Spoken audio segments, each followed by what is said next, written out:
Hi, it's Chris Titley here, and in today's episode of Scoreboard, the podcast, I'm joined by Hugh Weibgen. Hugh, thank you so much for being part of this series. No, thanks for having me, Chris. Appreciate it. Hugh, we're here on the 27th of March, 2025. 2025 has been a big year for you. You want to talk about 2025 thus far and how it's been? Yeah, sure. Started off pretty well, I guess. Got an opportunity to play for the Thunder early in the year, which was an awesome opportunity. Dream come true for me to play a Big Bash game, and was lucky enough to play a few games and be there with the squad in the final. Unfortunately, we came second, but lost to a quality side in the Hurricanes. But yeah, which was an awesome experience, just being around all those players, and I had so many great takeaways from that experience. And you mentioned a dream come true as a young kid playing cricket 10 years ago. The Big Bash was, in essence, I think it's 14 years now, so probably been around since you're 6 years old. You're probably one of the first generations of people that have started playing cricket while the 2020 has been around. Do you want to talk about your early days of picking up a cricket bat and ball and playing, and where that love came from? Yeah, sure.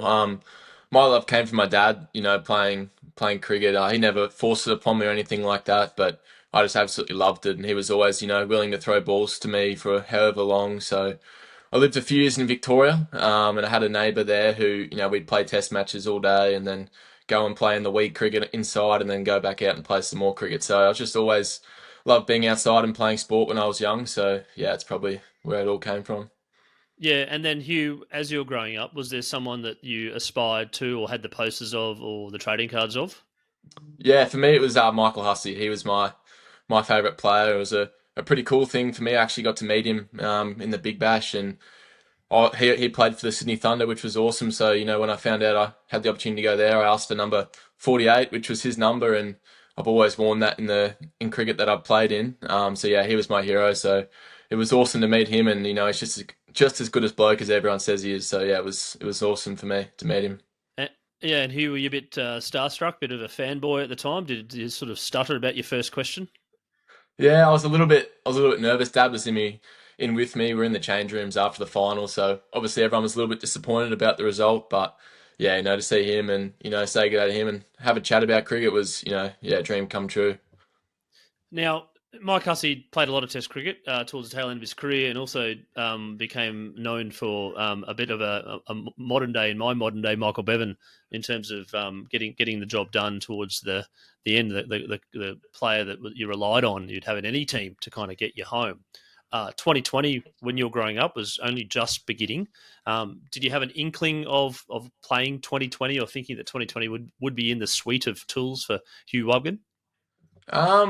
I mean, I guess just playing cricket, in the backyard and all that stuff, and you see the shots that, the professionals are playing on the TV, and you want to try and emulate that and practice them in the backyard with your mates. So obviously, I was always trying the new inventive shots and stuff like that, and I thought I just love cricket, so any format, whether it was Test, 50 over, or T20 appealed to me. So I was always trying to, learn about all those different formats, and yeah, definitely appealed to me.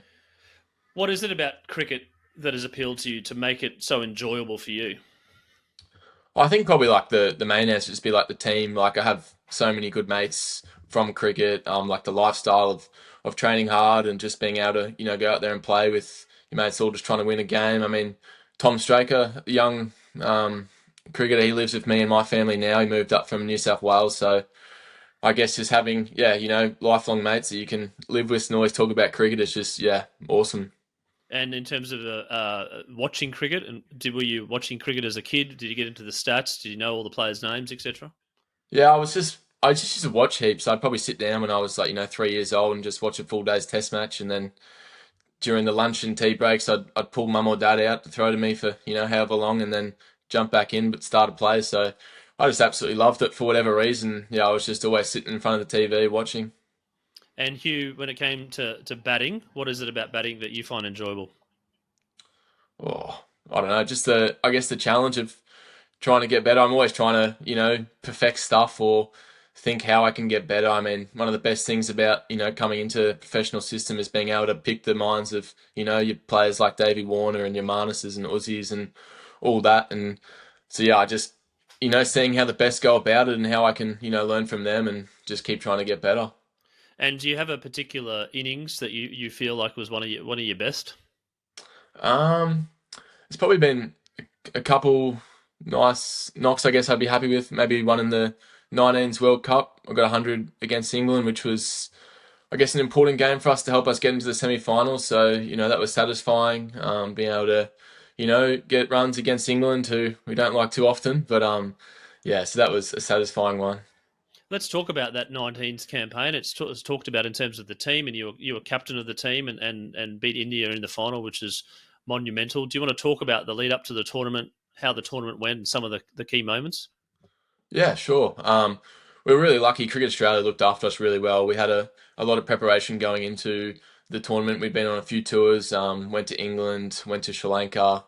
Yeah, so we played a lot of cricket together as a team. So I think that was an advantage coming in for us. Everyone knew each other's games really well, and we were really lucky to have a quality squad. And a lot of those players have been going well now. Obviously, Semi Constas, playing Test cricket at the start he's had to that, it was so good to see. And that best thing is all the boys just love playing with each other, and I'm sure seeing Sammy go well was so awesome for everyone in the side. In that particular tournament, do you also keep an eye on the other teams and the progress of some of those other players?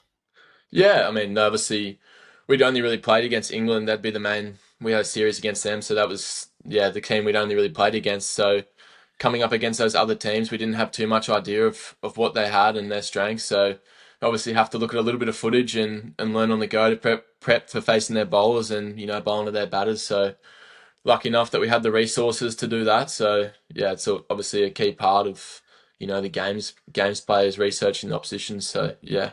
And then from a point of view of progressing your career, there's opportunities to get contracts in the Big Bash. There's opportunities to get contracts in Sheffield Shield and whatnot, and or Cricket Australia as well, at the highest level. How have you gone about managing the different types of contracts, I suppose, and the different formats that you're playing to become the best cricketer that you want to be? Yeah, it's tricky nowadays with all the different formats and having to switch, back and forth. But I'm just trying to stay really adaptable, and then you kind of have my plans for what I need to do well to succeed in those different formats, and then kind of like a little blueprint that I can go back to, when I'm changing formats. But that's still not defined. I'm so young and still heaps to learn. So, but yeah, just having those keys that I can go back to when I'm switching from T20 to Red Bull cricket or whatever. So yeah.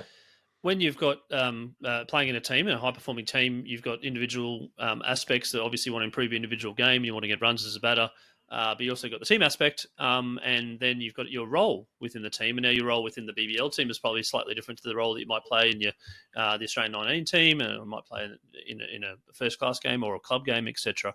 How have you gone in your head, I suppose, adapting to the different roles that you need to play in a team to potentially be a better person and a better player yourself? Yeah, I actually in the Big Bash, I think I played 6 games and I think I batted in 6 different positions. So like to have that experience was awesome. I mean, I don't think many people would get that in their first 6 games. So So what were the positions? I think first game I came in at 8.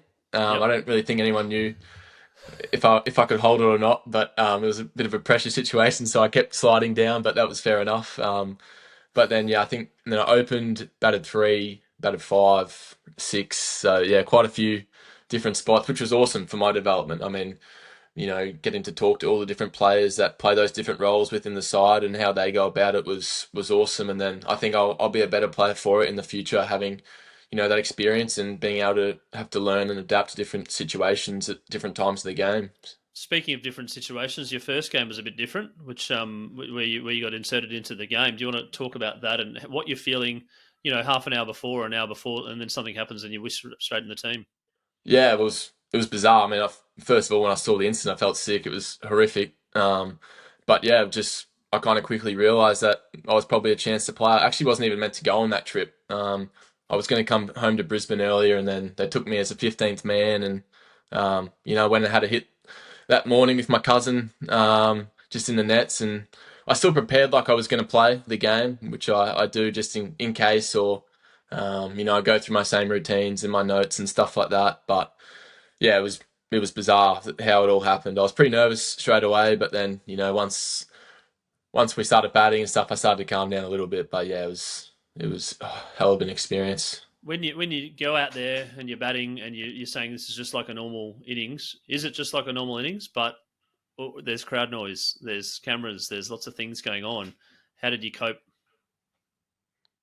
Yeah, it was bit bizarre. I'd never played in front of, probably more than 5,000. And then I think there was like 48,000 there, which was, and they were all cheering for Perth. I don't think there might have been about 10 Sydney Thunder fans in there. So, yeah, the noise was unbelievable. Those few overs I fielded after the incident, I think they hit a few boundaries and you couldn't hear the person 5 meters away from you. And same as when you're batting, you couldn't hear your non-striker calling out. So it was so loud. It was pretty satisfying at the end when we did win, and there was just a hush around the ground, and all of a sudden you couldn't hear anyone, and you could just hear your teammates on the sideline, cheering and clapping. So that was a pretty satisfying moment.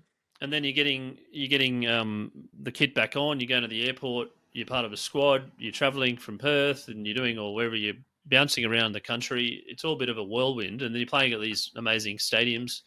Was there one particular moment during the Big Bash that it was a bit of a pinch yourself moment, or were you just like lapping up every moment? Oh, I mean, probably lapping up every moment. There was a couple probably ones playing at the Gabba was awesome against the Heat. Not my debut, but kind of was. First full game and playing in front of family and friends was awesome. And then probably the other one was opening the batting with David Warner was pretty surreal, and that was a awesome opportunity and something. If I was looking back as a young kid, I'd be pretty chuffed to say that I did. And then the Gabba, how special was that? Did you go to the games as a kid? Did you go out to the Gabba? Did you watch some Test matches one day as 2020s, etc.? Is it a special place for you? Yeah, always when I watched the games when Australia were playing, or even Queensland Bulls were playing. I remember going there heaps when I was young, so I can still remember a few of the innings and games that I went along to there. So be out there playing, and I guess against the Brisbane team was awesome. So no, very special. And then, as a child, you're growing up. Did you have any particular goals? Did you want to always be a professional athlete? Were there some other hobbies? Were there some other sports that you played? You thought, oh, actually, it's not just about cricket, or has it always been about cricket? Yeah, and I loved AFL. So played that heaps when I was young. Then I was in the Lions Academy until about under 15s, 16s, and then So this is realised I only was a few too. years ago, Hugh. Don't forget when you said when you were young, right? You No, still are but young, right? no, but I realised I was, too slow and not fit enough, so sacked off that pretty quick. But no chance for that. So Yeah, decided to but go off the cricket. AFL, eh? What? Just the love of the game, and in terms of the movement, the pace, the strategy, etc. Yeah, I just always loved footy. I lived a few years in Victoria. So dad was massive AFL fan, so always appealed to me playing footy. I mean, if you live in Victoria, you play AFL in the off season. So just always loved it. Go for the Hawks. So it's good to watch Oh, them at the right. moment. Okay, yeah, the Hollywood Hawks, they're calling them. Yeah, no, And good, exciting to they've got watch a them. bit of a challenge this week. I'm just checking my phone who they got this week. You probably already know that. But I think there's a bit of a... Oh, they got the GWS. That's right. Yeah. So that should be an interesting Tough game. game. So, good game. And do you love watching sport, even though now you're playing as a professional athlete? Yeah, no, love watching all sport. Probably AFL is the main one on a weekend that I'll sit down and watch most of the games. Just any live sport, I'm pretty happy to watch. I love my golf as well, so always watching golf and just pretty much any sport in general. I'm happy. Yeah, and speaking of watching, did you watch yourself, Bat? Do you watch any highlights? Are you a person that does that? Oh, not really. Maybe once or twice. Probably some of the boys will say I'm lying, but no, I just watch it once or twice. But move on pretty quick. Try to anyway. And what's the key? Why is Hugh Weibgen getting an opportunity? What's one of your super strengths that you think that someone else didn't get that opportunity? Why you? I think probably my ability to read the game. Sometimes I think that's one of my strengths. Being not out at the end of games, and it's probably what I try and base off. I just try and whatever's best for the team and try and put us in positions that's going to help us win the game. That's pretty much how I try and play my cricket. If I ever, unsure, I kind of just think, what does the team need from me now? And then I go from there. So it's probably how I approach the game. And through that comes leadership qualities, and you have been a leader in the past. How do you see leadership, and how do you see leadership in the future from yourself in regards to being captains of teams? Yeah, I mean, I've just always enjoyed doing it when I was young. I love the tactical side of the game, and just being able to have a think about how we can, challenge oppositions and get out their batters or whatever. I just love that challenge. But yeah, I'm not too bothered. I'm just happy to be playing cricket, and if a captaincy role came my way and whatever side I was playing, I'd be happy and confident enough to do it. But yeah, I'm just happy playing, and I'm always thinking of what I would do in the situation if I was captain, even if I wasn't. So yeah, I've just love that side of the game. And then when it comes to batting practice, and we talked about the different formats as well, in regards to training and the variation of trying different shots. When 2020, there's new shots that are being created all the time. Broadly speaking, how do you go about sort of adding a new shot or a new thing into your repertoire that where cricket's an ever evolving, changing game? Yeah, I mean, pretty simple. I'll just get volume on it. I'll go to the people who I think can help me with that shot. I mean, one of the ones in Big Bash, they probably realised that going up that level, you need to have a couple more shots and maybe get you out of pressure situations. So I know I went and spoke with Sam Billings, who was a player who plays the reverse sweep and switch stance shot really well. So there was a couple of times where I got caught out, I think, and I realised I need to develop maybe another boundary option against spin. And I went to him and had a chat, and I've since been practicing the nets, and we had a trial game, and pulled it out, and it was successful. But just keep trying to tick over new shots and just go to people who I think play it well, whether that's players or even coaches who have played it well in the past, and just get their thoughts on it, and then from there just get the volume on it. Yep. And how did you go adapting to different pitches, different wickets, different teams, different pace of the ball, etc. In the Big Bash? It all comes so quickly, and you need to adapt pretty quickly in your in your toolkit. That one day you're playing on a flat whacker pitch, but you might be then playing in an overcast SCG.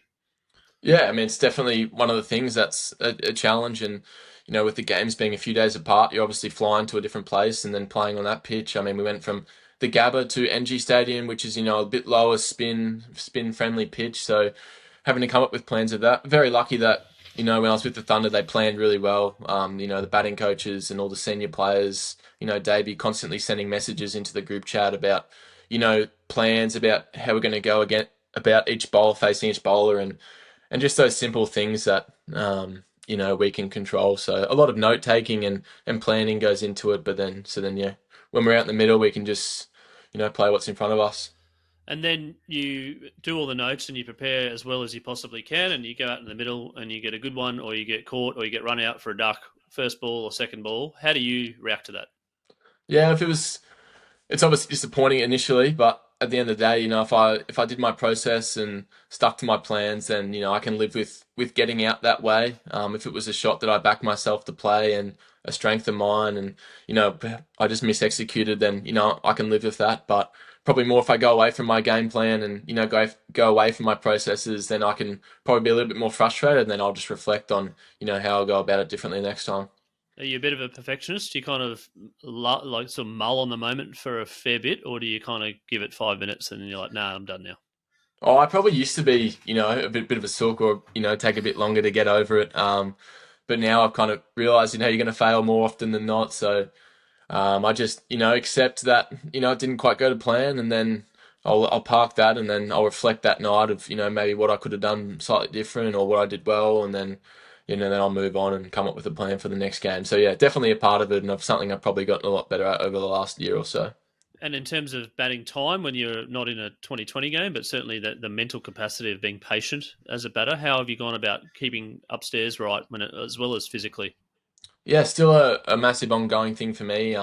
Something I'm trying to work on. I mean, as you alluded to earlier, being younger, we mainly came up in the T20s and 50 over cricket. Haven't played as much red ball cricket, so that's still a massive learning piece for me, and something that I'm trying to improve my game in that area. For me, it's a lot of talking to my coaches, keeping things pretty simple. I've done a fair bit of work over the past couple of years in that, even a little bit with sports psychologists and stuff like that, just about how I can maintain my concentration for longer periods of time and execute for longer. So yeah, I put a bit of work into it with those people, and it's paid off a little bit, I guess. So yeah. Yeah, mate. And I'm doing this. There's a new thing that I do is I jump on to play cricket, right? And have a look at some of these stats. And you'd be familiar with play cricket because you're one of the early adopters, and you've been playing for quite some time. But there's some serious amount of matches that you've played. in your career on play cricket. Any idea on how many matches you've played? Um, not too sure. Maybe like 200 something. No, mate, 316. Hey, there you go. Yeah, right. Yeah, 316 matches. a lot of sad days. A lot of Saturdays, a lot of Saturdays and Sundays probably as well, Yeah. potentially if you make finals. 296 innings. How many runs do you reckon? Oh, I could be. Oh, I'm not too sure. You put me on the spot here a bit. Maybe 7,000. Oh, not bad. Bit higher though. Go higher. Oh, oh, 8,000. Higher again. Oh, we'll go 9. 9,209. It's a lot of runs. At an average of 44.49. Out of those 296 recorded games, again, this is by play cricket, 13 ducks, 89 not outs, and a high score, which I'm going to get you. What do you reckon your highest score is on this app? It might have been the games that are recorded, don't forget. You might not, although Josh Brown did get 230 in a warehouse game that was recorded, so maybe you remember your highest score here. I'm thinking 140 something, 130 something.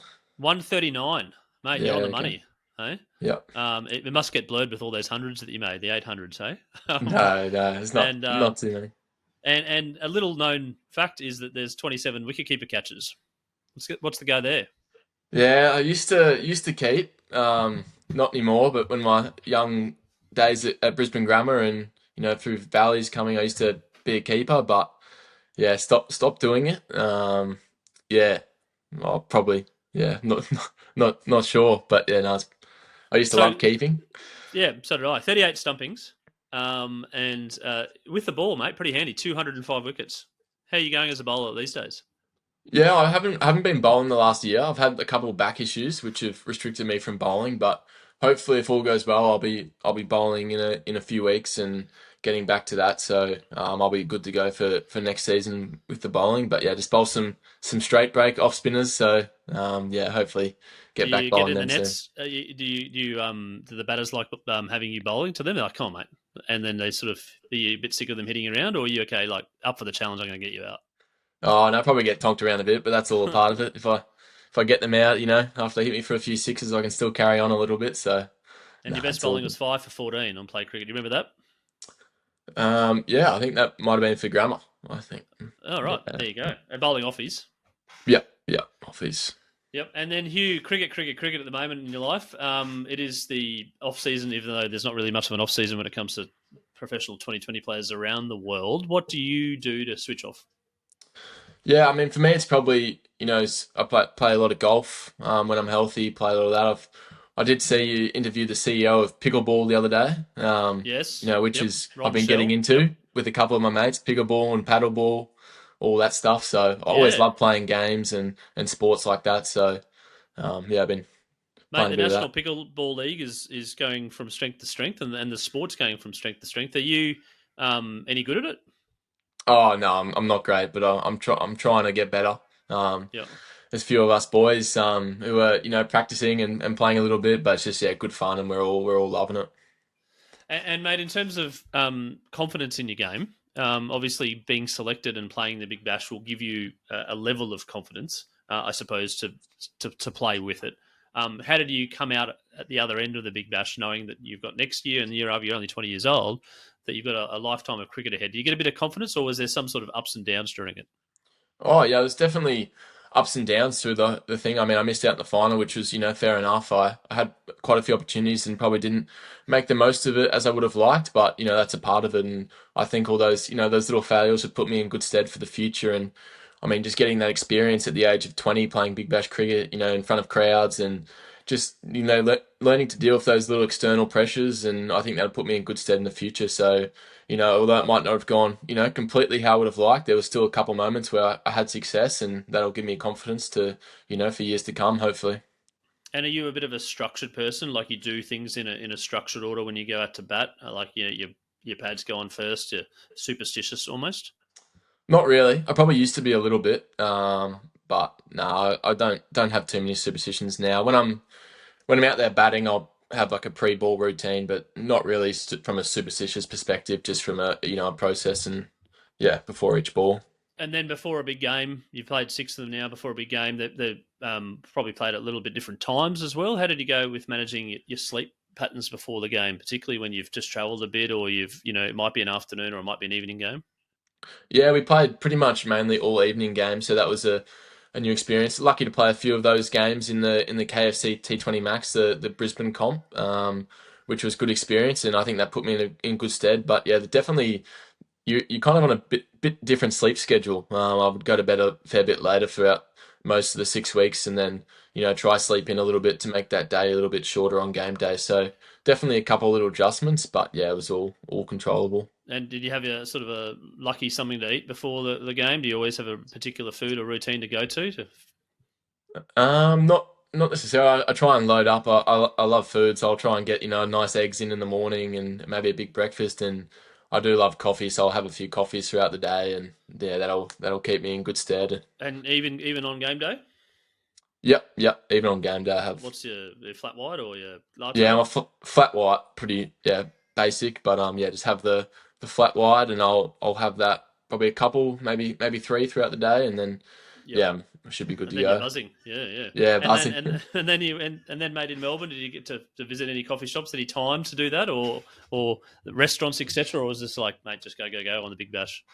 No, there was plenty of times. I mean, I was lucky where I was staying was a really nice spot and had plenty of nice cafes around me. So you could go for a walk and get a coffee. But yeah, no, it was plenty spare bit of fair time, Yeah, it's a fair bit of spare time. You say that fair 10 bit of times spare quickly. time. Sorry. Yeah, no, that's right. It's pretty bit of a tongue twister. Yeah.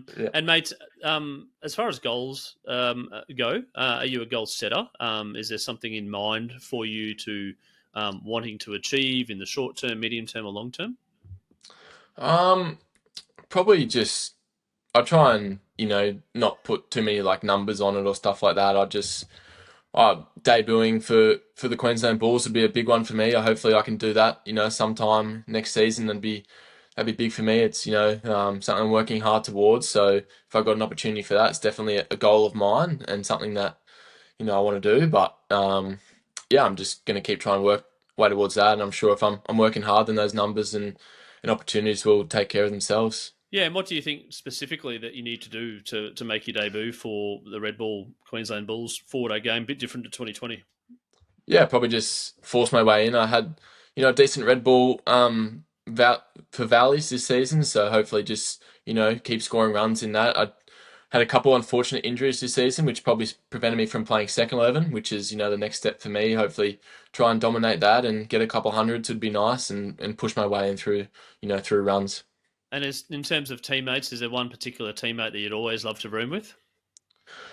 Oh, I'll probably have to say my actual roommate, Straker. Is well, he'd be filthy if I didn't say him. So Yep. no, I'll go on him. Callum And Villa would also be a bit upset, but well, he's bowling rockets at the moment in South Australia at the moment. I actually see the second innings they're batting now, but fourth in the first innings. yeah, he's a star and he's bowling fast. I think it was 150k he got clocked at. So yeah, it's Yep. not slow. And then what about bowlers? You don't want to face Callum Video. Is anyone else you don't want to face? Um, there's quite a few. I could It's a big list, but list. Yep. big list. But no, any of the Queensland boys in the nets. Sometimes on a dicey Gabba wicket in the Yeah. nets can be a good challenge. But nah, it's good fun facing them all, and yeah, also skillful. So it's a good challenge. Yep. And do you prefer facing spin, fast, medium, slow, swing? What's your anything? I'd probably say playing spin's a strength of mine. Something that I would feel like I score well against, and come up with some nice plans. So I'd probably go spin. And then seeing one of your colleagues in the under-19s make his debut on Boxing Day, sort of set the Test cricket world alight. Playing for Australia, getting that baggy green. The aspirations for you to get a baggy green, is it in the back of your mind? Oh, of course, I always, as I said, since a young kid, like love watching Test cricket, and hopefully one day can get a baggy green. And it was actually awesome. I was at that Boxing Day Test, sitting in the crowd, seeing, and then to see Sammy do what he did, was awesome and just inspired me even more, and going to keep making me work even harder. So yeah, it was awesome to see him go well, and kind of shows that if we perform at the next level, then there'll be an opportunity for that down the track, hopefully. Yeah, and hopefully one day you get that baggy green, and that could be your scoreboard moment then. But I'm going to ask you what your scoreboard moment is now, which is a moment in time which is pretty visual to you, which basically potentially changes the trajectory of your life, but also something which meant a lot to you. Yeah, I'd probably go in under 15s. I missed out on a 20-man squad in the Australian 20-man squad for the 15s nationals. I got player of the tournament on that in that tournament, and then they were sitting down, and so I just got my big trophy, and then they named the 20-man squad, and it was alphabetical order too, so it got to Weibgen last, and they called out from South Australia some names, so and then I was a little bit disheartened by that, but looking back on it, I think it's probably the best thing that's happened for my cricket. I realised I needed to go away and get better. And that next season, I think I worked as hard as I ever have, and lucky to have lots of coaches that helped me through that. But I think it's the best thing that's happened for my cricket, missing out on that team. Now, at the time, it wasn't the best thing that ever happened to you, and in retrospect, you probably would have been a 15-year-old boy that's sort of wear his heart in his sleeve and like why, and maybe the negative thing comes in. I'm keen to know about like some things like that, some resilience that sort of has made you a stronger person, as well as after that, whereby you think, okay, I am good enough, please, but you don't get selected. How that makes you feel. Yeah, I mean, I think it was massive for me. Just because you feel like I thought I was a decent enough chance to get picked in the 20-man squad, and then you're absolutely shattered when you don't hear your name called out. But yeah, it made me aware of some things that I needed to get better. I needed to get fitter. I hadn't grown at that age, so I was still a chubby little kid, and so I knew I needed to do heaps of work on my strength and conditioning and that side of the game, and then a couple of technical things as well that I wanted to try and work on. So yeah, I definitely had a few of those moments along the line, which I think is sometimes the best things for your sport, or for whatever you're doing. And now you've been struck into people knowing your name and looking you up on Google and saying who's this, and you've got social media as well. You know, now you're in the public spotlight. You're not just in the under 15 spotlight and the people that know cricket, etc. How have you gone with maybe looking at some criticism or maybe looking at some feedback from people that maybe are not in the inner circle, and even towards the people that are in the inner circle giving you feedback? Yeah, I mean, it's obviously a tough thing and something that I think a lot of people have different ways about going about it. For me, I don't get too bothered by it. I kind of think, if I wouldn't go to them for advice, then, it doesn't really bother me than what they say about me, which, I mean, everyone can have their opinion and say what they want. It's a part of the sport. So I think I deal with it all right. And I've probably had a little bit of negative criticism, but I mean, mainly most of it's all positive when you're a bit younger, I feel like, but probably something I'll come accustomed to in the years when things don't go to plan. But yeah, it's definitely spoken to some of the older boys about it, and they definitely have their ways of going about it. And does everyone do a little bit different? Some read it and laugh it off, and some don't read it. Some sort of, it hurts sometimes, I suppose. Yeah, I mean, speaking to a few of the boys, some of them, just even go on, private mode when they're during Big Bash so that the messages can't come into them, or some people read it and, it helps them. So it helps, add fuel to the fire, and they want to go out there and perform well. So I think probably for me, I probably won't read it, to be honest. I don't really go on comments sections about cricket posts, especially when I'm involved, and I just try and keep, I guess, a level head. And, for every good comment, there's going to be a bad one. So, yeah, just try and stay level as possible. And we are in the Instagram generation. How have you gone about posting on social media and getting a following and having people follow you and direct message you or give their own armchair critic or armchair praise, I suppose? Yeah, I mean, I think it's a part of what the sports now. Everyone seems to be buying into the social media, and it can definitely grow your profile, I guess, and stuff like that. So I know quite a few of the cricketers, do those day in the lives and stuff like that, which is obviously help growing their brand. But yeah, I just I guess post every now and then, and yeah, just enjoy it. Yeah, you could do a couple of reverse ramps at the MCG and Boxing Day and go up 100,000 followers. Yeah, that'd be one way as well. Yeah, yeah, that'd be nice. And Hugh, if we repeat this podcast in a few years' time, where do you feel like your cricket game would be, and what would you have liked to achieve in the game of cricket? Yeah, I mean, hopefully I'd be playing for Queensland and being a bull, and try and to do everything I possibly can to help, win a Shield final. I mean, it's awesome seeing the boys there now playing the Shield final and loving watching. But in a few years, if I'm playing in those games, that'd be awesome to be a part of that. But yeah, no, I guess just keep, being a better cricketer. Hopefully, I'm pushing my name forward for, selections in whatever teams, but just, still enjoying the game as well and still playing and yeah.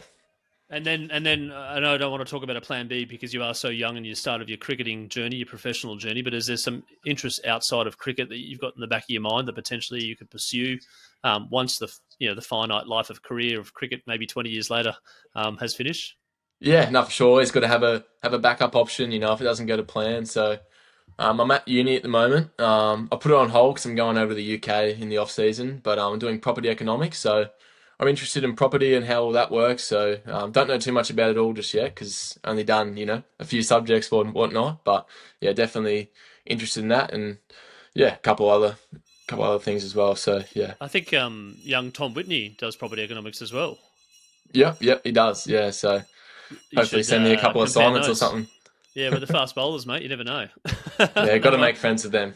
You got to make friends with them. Hugh, thank you so much for being part of the Scoreboard podcast today and giving a bit of a snapshot of your life from the early days of hitting a cricket ball to where you are now. Congratulations on your 6 games thus far in the Big Bash. A big, bright future ahead in cricket. Looking forward to sharing your progress with everyone and also looking forward to catching up. Thanks, Chris. Thanks for having me.